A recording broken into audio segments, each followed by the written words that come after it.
BPSC TRE 4 का तैयारी आप लोगों का अच्छा चल रहा होगा।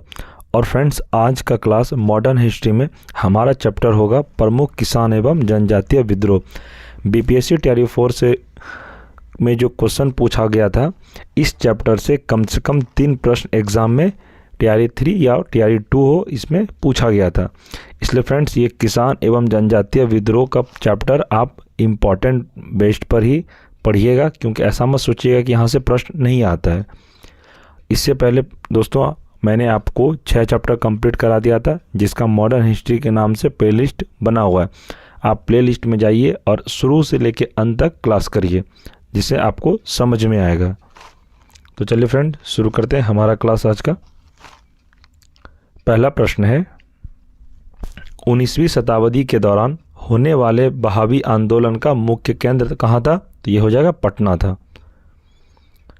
टीआरई 3 में फ्रेंड्स ये पूछा गया प्रश्न है। आप जाके मेरा जो एनालिसिस वीडियो है 1 to 5 का, आप जाके देख लीजिएगा। ये वाला प्रश्न सेम टू सेम यही पूछा गया है, इससे कहीं बाहर नहीं है। आप जाके देख लीजिएगा, ये प्रूफ में मैं आपको बता रहा हूँ कि बीपीएससी टीआरई 3 में ये पूछा गया प्रश्न है।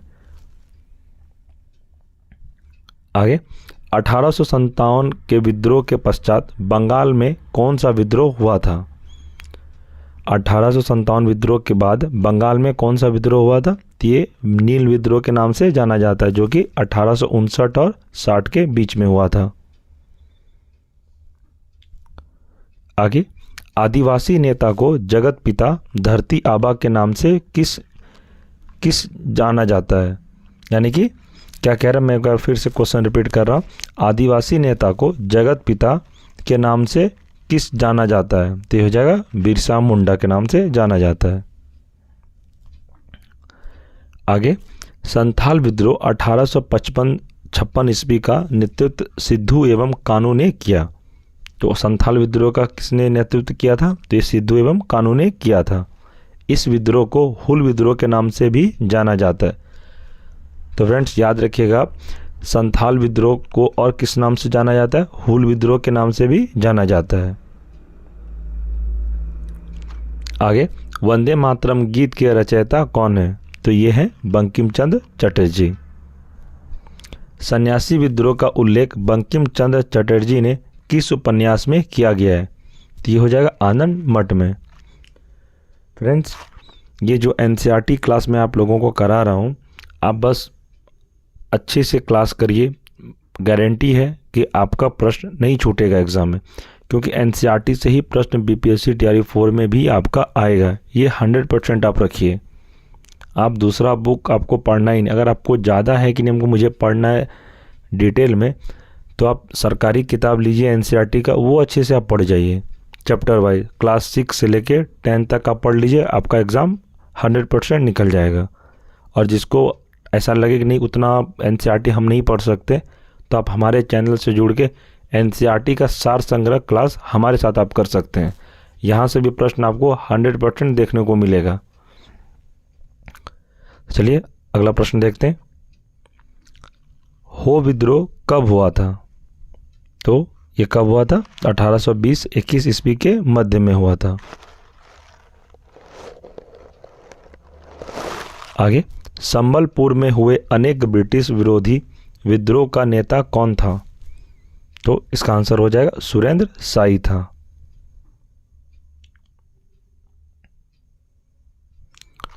और फ्रेंड्स, आप लोगों को पता ही है ना कि मॉडर्न हिस्ट्री का जो सीक्वेंस रहता है, ये बीपीएससी में ज़्यादातर 17 से 18 प्रश्न आपको सिर्फ मॉडर्न हिस्ट्री से देखने को मिलेगा। इसलिए आप लोग मॉडर्न हिस्ट्री को हल्के में बिल्कुल ना लें, क्योंकि बीपीएससी में एक सिलेबस में ही लिखा रहता है कि भारतीय राष्ट्रीय आंदोलन तथा बिहार से प्रश्न इसमें रहेगा। यानी कि 1857 से लेकर 1950 तक में आपको प्रश्न एग्ज़ाम में बिल्कुल बनेगा। इसलिए फ्रेंड्स, मॉडर्न हिस्ट्री आप लोग अच्छे से ध्यान से पढ़िए, और आपको 17 से 18 नंबर, आपका एक भी नंबर इधर से उधर नहीं होना चाहिए। इसलिए मैं कहता हूँ एनसीईआरटी के अलावा आप कुछ मत पढ़िएगा। आगे, महाराष्ट्र में रामोसी कृषक जत्था की स्थापना वासुदेव बलवंत फड़के के स्थापित किया था। आगे देखते हैं।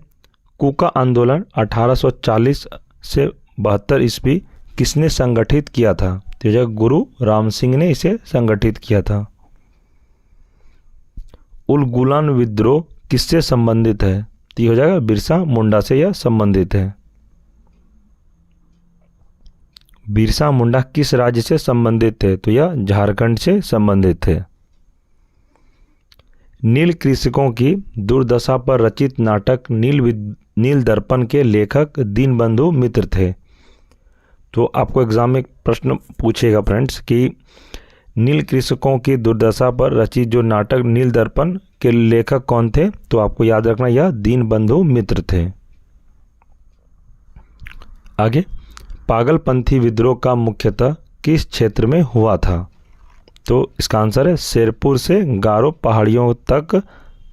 तो याद रखिएगा इसको, ये वाला शेरपुर से गारो पहाड़ियों तक हुआ था। फराइजी विद्रोह का नेता कौन था? तो इसका आंसर हो जाएगा दादू मियाँ। आगे, छोटा नागपुर जनजातीय विद्रोह कब हुआ था? तो इसका आंसर हो जाएगा 1820 ईस्वी में। छोटा नागपुर जनजातीय विद्रोह 1820 ईस्वी में हुआ था। आगे देखते हैं, मुंगेर के बढ़ैया ताल विद्रोह का उद्देश्य क्या था? तो यह क्या था? वकासत भूमि की वापसी की मांग। कोल विद्रोह का नेतृत्व किसने किया था? तो कोल विद्रोह का नेतृत्व किसने किया था? तो यह जगह बुद्धो भगत ने। फ्रेंड्स, अगर आपको यह एक बार में समझ में नहीं आ रहा है तो आप वीडियो को रिपीट मोड करके भी देख सकते हैं। 1 से 2 बार आप वीडियो को जब देखेंगे तो आपको 100% सुनकर याद हो जाएगा। आपको पढ़ने की भी ज़रूरत नहीं पड़ेगा, बस अच्छे से हेडफोन लगाइए और सुनिए, आपको सुनकर ही ये पूरा प्रश्न याद हो जाएगा। आगे, मानव बलि प्रथा मौर्य का निषेध करने के कारण अंग्रेजों के विरुद्ध विद्रोह खोंड जनजाति ने किया था। आगे, मानव बलि प्रथा, ये तो हम लोग पढ़ लिए फ्रेंड्स। आगे देखते हैं इसी में, मुंडा विद्रोह किस वर्ष हुआ था? तो ये हो जाएगा वर्ष 1899 में। फ्रेंड्स, ये ईस्वी वाला जो जितना भी प्रश्न है आप लोग इसको थोड़ा ध्यान से 1 से 2 बार जरूर पढ़ लीजिएगा, क्योंकि डेट वाला प्रश्न एग्जाम में 3 से 4 प्रश्न आपको देखने को मिलेगा। एक मॉडर्न हिस्ट्री का मिल जाएगा आपको, एक आपको पॉलिटी में मिलेगा और ज्योग्राफी में भी इसको आपको डेट वाला प्रश्न जरूर मिलेगा। तो डेट वाला प्रश्न को आप लोग इग्नोर मत करिएगा, इसको अच्छे से याद करिएगा, क्योंकि वो डेट वाला प्रश्न आपको एग्जाम में कंफ्यूज करेगा। 1855 ईस्वी में संथालों ने किस अंग्रेज कमांडर को पराजित किया था? तो ये हो जाएगा मेजर बारो को संथालों ने पराजित किया था। तो आगे देखते हैं, सन्यासी विद्रोह का दमन करने का श्रेय किसे दिया जाता है? तो यह वारेन हेस्टिंग को दिया जाता है। वेलु थम्पी ने अंग्रेजों के विरुद्ध आंदोलन का नेतृत्व कहाँ किया था? तो इसका आंसर हो जाएगा केरल में। आगे, भीलों द्वारा मध्य प्रदेश एवं महाराष्ट्र में अंग्रेजों के विरुद्ध क्रांति प्रारंभ की गई थी। तो फ्रेंड्स, ये याद रखिएगा कि भीलों द्वारा मध्य प्रदेश एवं महाराष्ट्र में अंग्रेजों के विरुद्ध क्रांति प्रारंभ की गई थी। आगे, गढ़करी विद्रोह का केंद्र किस स्थान पर था? तो यह जगह कोल्हापुर में था। जनजातीय लोगों के लिए आदिवासी शब्द का प्रयोग किसने किया था? जनजातीय लोगों के लिए आदिवासी का शब्द का प्रयोग किसने किया था? तो इसका आंसर हो जाएगा ठक्कर बापा ने। आगे देखते हैं, खैरवार आदिवासी आंदोलन किस वर्ष हुआ था? तो यह हो जाएगा वर्ष 1874 में। मोपला विद्रोह कहाँ हुआ था? तो आपको याद रखना है, मोपला विद्रोह केरल, जो कि मालाबार तट पर यह स्थित है। फ्रेंड्स, इसको आप VVI लिख लीजिए। मोपला विद्रोह BPSC ने काफ़ी बार एग्ज़ाम में पूछा है। जो BPSC अपना स्टेट PCI का जो एग्ज़ाम लेती है उसमें मोपला विद्रोह मैंने भर भर के प्रश्न पूछा गया है। हर साल मोपला विद्रोह से प्रश्न आया है, इसलिए मैं कह रहा हूँ इसको VVI आप लोग मान सकते हैं।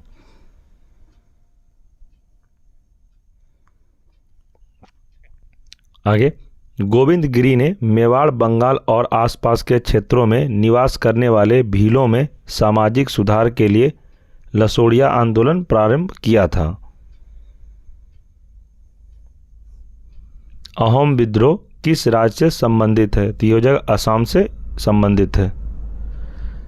राम सिंह के नेतृत्व में संचालित कूका आंदोलन की शुरुआत मूलतः किसके द्वारा की गई? तो इसका आंसर हो जाएगा भगत जवाहरमल, जो कि सेन के द्वारा साहिब है। आगे, महाराष्ट्र में कौन सा विद्रोह हुआ था? तो इसका आंसर हो जाएगा भील विद्रोह महाराष्ट्र में हुआ था। बिरसा मुंडा ने एकेश्वरवाद की स्थापना पर बल दिया था। तो याद रखिएगा इसको, एकेश्वरवाद की स्थापना पर बल किसने दिया था? तो ये हो जाएगा बिरसा मुंडा ने दिया था। फ्रेंड्स, इसमें दिया गया विभिन्न किसान आंदोलन एक दृष्टि में। तो आपको यहाँ से देख लेना है, मैं कह रहा हूँ कि कौन कौन इंपॉर्टेंट प्रश्नों को मैं आपको बता दूंगा, तो आप लोग इसको अच्छे से देख लीजिएगा। जैसे देखिए यहाँ पे मोपला विद्रोह। मोपला विद्रोह प्रथम चरण 1836 से 1854 ईस्वी तक चला था। प्रभावित क्षेत्र कौन कौन था? ये हो जाएगा मालाबार। नेतृत्व किसने किया था मोपला विद्रोह का? तो ये हो जाएगा KN हाजी ने। आपसे एग्जाम में प्रश्न ऐसे भी पूछेगा कि मोपला विद्रोह का नेतृत्व किसने किया था? तो आपको बताना है KN हाजी ने। कारण क्या था मोपला विद्रोह का?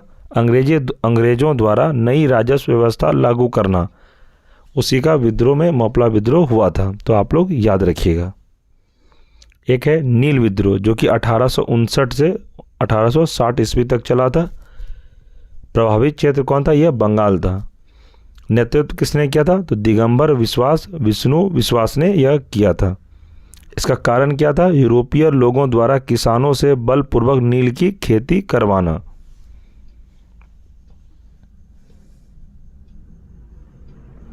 आगे, पावना विद्रोह 1873 ईस्वी से 1876 ईस्वी तक चला था। प्रभावित क्षेत्र कौन था? ये तो ये बंगाल था। इसका नेतृत्व किसने किया था? तो इसका नेतृत्व ईश्वर चंद्र राय और शंभुनाथ पाल तथा केशव चंद्र राय ने किया था। इसका कारण क्या था? तो अधिक लगान तथा वर्ष 1859 के अधिनियम के अंतर्गत मिली काश्तकारों को जमीन पर कब्जे के विरुद्ध षड्यंत्र और बेदखली के कारण यह पावना विद्रोह हुआ था।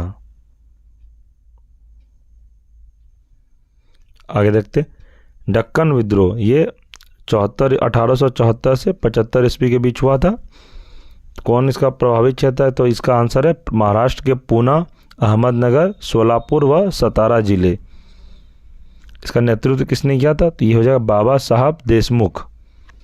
कारण क्या था? रेतवड़ी वाले क्षेत्र के किसान कर्ज अदायगी को लेकर महाजनों के जल में फंस गए थे। कपास की गिरती कीमतों व अकाल के बावजूद लगान की दर में अत्यधिक वृद्धि हो गई थी। इसलिए यह युद्ध नहीं, मतलब एक विद्रोह को आप मान सकते हैं। कोई भी विद्रोह जब होता है तो कहीं न कहीं आपको अगर कोई सताएगा फ्रेंड्स, या आपके ऊपर कोई चीज़ का आपको प्रेशर डालेगा, उसी को देखते हुए वहाँ के बहुत सारे किसानों ने, वहाँ का जो लोग थे, उन्होंने विद्रोह करना शुरू किया था। इसमें भी यही कह रहा है, रैयतवड़ी वाले क्षेत्र में किसानों के कर्ज अदायगी को लेकर महाजनों के जाल में फंस गए थे। जो महाजन जो थे वो लोग किसी न किसी तरह गरीब को फंसा लेते थे, उसके बाद उनसे ढेर सारा धन वसूलते थे कुछ से कुछ बोलकर। आगे देखते हैं, चंपारण सत्याग्रह यह 1917 ईस्वी को हुआ था। कहाँ पर? चंपारण, रामनगर, मोतिहारी, बेतिया और मधुबनी में। इनका नेतृत्व किसने किया था? तो यह महात्मा गांधी ने किया था। फ्रेंड्स, ये आप VBI लिख सकते हैं। इसका कारण था फ्रेंड्स, तीन कठिया प्रणाली के विरोध में गांधी जी ने चंपारण सत्याग्रह किया था। खेड़ा सत्याग्रह यह 1918 ईस्वी में हुआ था। ये खेड़ा गुजरात में। इनका नेतृत्व महात्मा गांधी वल्लभ भाई पटेल ने किया था। कारण क्या था? फसल बर्बाद होने के बावजूद सरकार द्वारा माल गुजारी वसूल किया जाना। मतलब कि ब्रिटिश द्वारा जितने भी वो जो किसानों से कर लेते थे, तो किसानों का एक साल फसल बर्बाद हो गया, तो फिर भी ब्रिटिश अधिकारी ये कह रहे थे कि मुझे अपना कर चाहिए। वो धन वसूल जरूर करना ही चाह रहे थे। तो उसी में गांधी जी ने इसका पुरजोर विरोध किया था कि जब फसल बर्बाद हो गया तो आपको हम धन कैसे दे सकते हैं, आपको कर कहाँ से देंगे। इसी का पुरजोर विरोध गांधी जी ने किया था वल्लभ भाई पटेल के साथ मिलकर। बाद में अंग्रेज़ों को अब झुकना पड़ा था, जो कि उन्होंने किसानों का ये कर्ज माफ़ कर दिया था, जो कि कर आपको नहीं देना पड़ेगा।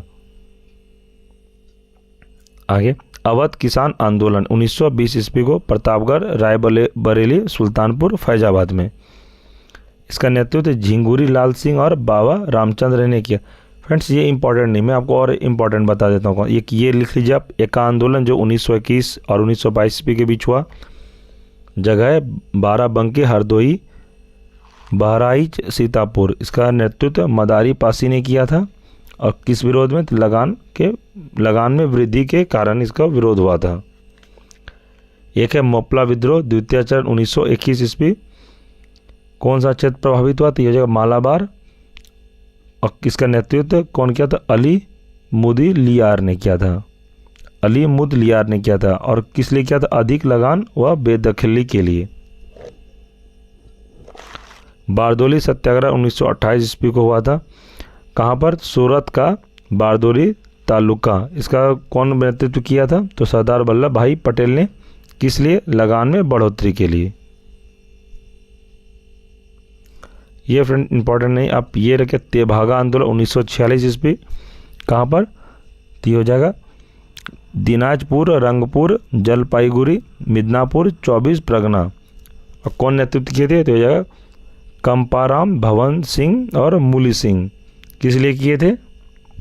तो जगह बट्टाई दारों ने निर्णय लिया कि वे जो दारों को आधे के स्थान पर 1/3 उपज देंगे। फ्रेंड्स ये उतना इम्पोर्टेंट नहीं है, आप एक बार स्क्रीनशॉट इसका ले लीजिए। और फ्रेंड्स आप इसको जूम करके भी स्क्रीनशॉट ले सकते हैं। और फ्रेंड्स इसको आप पढ़िए, आपको एग्ज़ाम में मॉडर्न हिस्ट्री का इस जो मैंने आपको जो आज चैप्टर कराया, इस चैप्टर से आपको कम से कम 1 से 2 प्रश्न आपको एग्ज़ाम में देखने को 100% मिलेगा। क्योंकि आपको पता ही कि मॉडर्न हिस्ट्री का कम से कम वेटेज 18 से 19 प्रश्न का रहता है। इसलिए आपको मॉडर्न हिस्ट्री अच्छे से पढ़िए और एनसीईआरटी बुक पढ़िए, आपको एग्ज़ाम में प्रश्न नहीं छूटेगा, ये मैं आपको गारंटी कहता हूँ। तो फ्रेंड्स हमारा आज का ये चैप्टर कंप्लीट हुआ। और फ्रेंड्स इससे पहले आप लोगों ने जो वीडियो नहीं देखा है, जितने भी मैंने मॉडर्न हिस्ट्री में चैप्टर शुरू से भी करा रहा हूँ, तो प्लेलिस्ट बना हुआ है, आप जाके चैनल पर विजिट करके प्लेलिस्ट ओपन करिए और शुरू से क्लास करिए यूरोपीय कंपनी के आगमन से, जिससे आपको अच्छे से समझ में और आपका एग्ज़ाम में प्रश्न नहीं छूटेगा। मैंने सारा क्लास का प्लेलिस्ट बना दिया हूँ, आप जाके क्लास कर सकते हैं। तो फ्रेंड्स आपसे एक रिक्वेस्ट है, अगर आपको यह वीडियो कैसा लगा आप हमें कमेंट में ज़रूर बताएं। आपको क्या ख़राब लगा वो भी कमेंट करें। फ्रेंड्स अगर आपको वीडियो अच्छा लगा हो तो ज़रूर लाइक करें और कमेंट करके हमें बताएं कि आपको और कौन सा सब्जेक्ट का क्लास आपको मैं कराऊं जो आपको एग्ज़ाम में हेल्प हो सके। मैं अभी जितने भी क्लास करा रहा हूं इससे आप सेटिस्फाई हैं या फिर और भी क्लास में आपको बढ़ाऊं, जैसे साइंस है, फिज़िक्स है, केमिस्ट्री है, कौन सा क्लास कराऊं, आप लोग इसमें कमेंट करके हमें अपना राय ज़रूर दें। और फ्रेंड्स आपसे एक रिक्वेस्ट, अगर आप चैनल पर नए हैं तो चैनल को सब्सक्राइब कर लें और बेल आइकन को प्रेस ज़रूर कर लें, जिससे यह होगा कि जब भी इस चैनल पे वीडियो अपलोड होगा तो आपको सबसे पहले नोटिफिकेशन मिल जाए। तो फ्रेंड्स चलिए हम लोग नेक्स्ट वीडियो में मिलेंगे। मॉडर्न हिस्ट्री का फ्रेंड्स मैं आपको पूरा टॉपिक वाइज ही कंप्लीट कराऊंगा। आपको इससे यह होगा कि आपको जिस टॉपिक का वीडियो देखना है आप टॉपिक ओपन करके देख सकते हैं। अगर एक वीडियो में पूरा मैराथन करा देता तो उसमें आपको समझ में नहीं आता। आप लोग टॉपिक वाइज पढ़ने में एक अलग इन्जॉयमेंट आता है। आपको जिस टॉपिक के बारे में पढ़ना है आप जाकर वह वीडियो ओपन करिए और अपना चैप्टर कंप्लीट करिए। आपको टॉपिक वाइज तोड़ कर समझ में ज़्यादा आता है। ठीक है फ्रेंड्स, प्रमुख किसान एवं जनजातीय विद्रोह कंप्लीट हुआ। अब लोग नेक्स्ट वीडियो में मिलेंगे, तब तक के लिए जय हिंद, जय भारत।